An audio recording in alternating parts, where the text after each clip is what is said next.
A gente está falando aqui da operação policial mais letal da história do Brasil. De um lado, muita gente aplaudiu, disse que foi um sucesso. Do outro, uma condenação pesadíssima. O evento foi chamado de chacina. Como pode ser as duas coisas ao mesmo tempo? Para a gente começar a entender essa história, vamos direto para os números. São eles que dão a dimensão do que aconteceu. 121. Esse é o número total de mortos na Operação Contenção, lá nos complexos da Penha e do Alemão, no Rio. Olha, só esse número já é assustador. Ele coloca essa operação num nível de violência que a gente nunca tinha visto antes no país. Agora, desses 121, a polícia classificou 117 como suspeitos. É esse número que deixou todo mundo de cabelo em pé, que chocou o Brasil e o mundo. Foi por causa disso que a operação ganhou essa fama, né, de ser a mais letal da nossa história. Mas, veja bem, a violência não veio de um lado só. 4 policiais também morreram nesse confronto.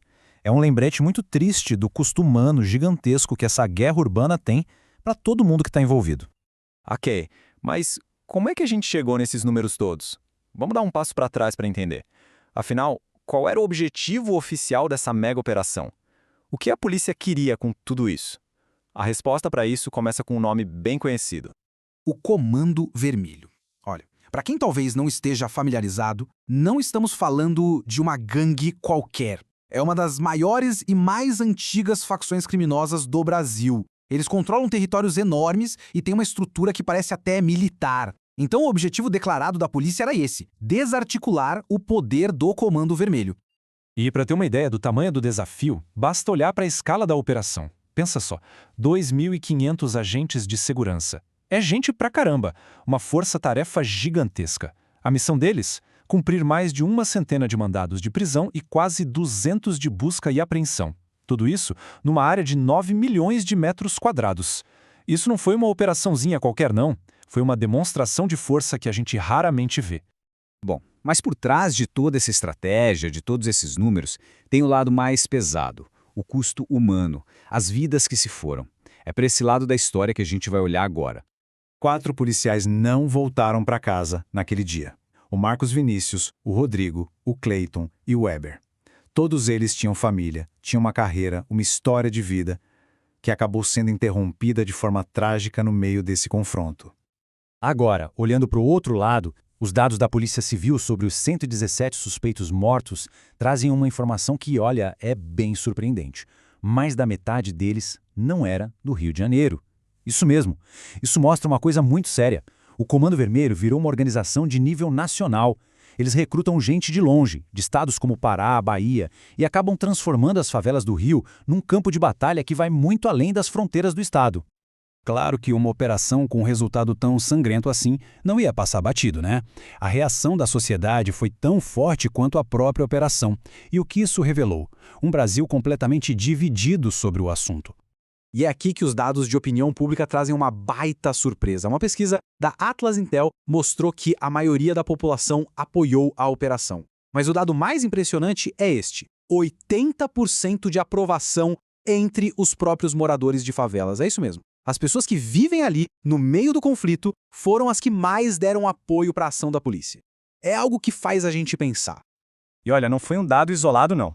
O Datafolha veio e confirmou essa tendência. 57% dos moradores da Grande Rio também acharam que a operação foi um sucesso. O que isso mostra? Talvez um desejo imenso por segurança, talvez a qualquer custo. Só que do outro lado dessa história, em contraste total com esse acolho popular, veio uma condenação muito forte. Para quem defende os direitos humanos, não tinha outra palavra para definir o que aconteceu. Foi uma chacina. Uma palavra pesadíssima, que lembra os piores massacres que o país já viu. E essa crítica não ficou só aqui dentro do Brasil. Ela foi parar lá fora. A ONU, por exemplo, através do seu Alto Comissariado para os Direitos Humanos, usou a palavra horrorizada para descrever a reação à operação. Foi uma crítica que botou o Brasil no centro das atenções do mundo todo e não por um bom motivo. Então, a gente fica com essa balança. De um lado, o apoio da população às prisões que foram feitas. Do outro, um recorde de mortes e a condenação internacional. Como é que a gente pesa isso? Vamos analisar os resultados mais de perto para tentar entender esse quebra-cabeça. No fim das contas, a pergunta que fica é essa: a operação foi um sucesso? Parece uma pergunta simples, né? Mas a resposta é qualquer coisa menos simples. É aqui que as duas versões da história batem de frente.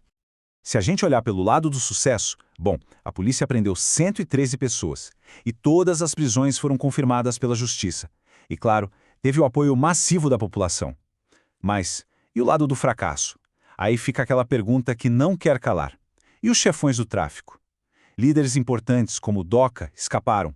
Os alvos principais não foram pegos. E o preço que se pagou por isso foi altíssimo. O recorde trágico da operação policial mais letal da história do Brasil. No final, a história dessa operação deixa a gente com uma questão que vai muito além das favelas do Rio de Janeiro. É uma pergunta bem desconfortável e que não tem resposta fácil. Qual é o verdadeiro preço da segurança? E, talvez mais importante ainda, quem é que paga essa conta? A resposta para isso, pelo jeito, continua sendo escrita dia após dia nas ruas do Brasil.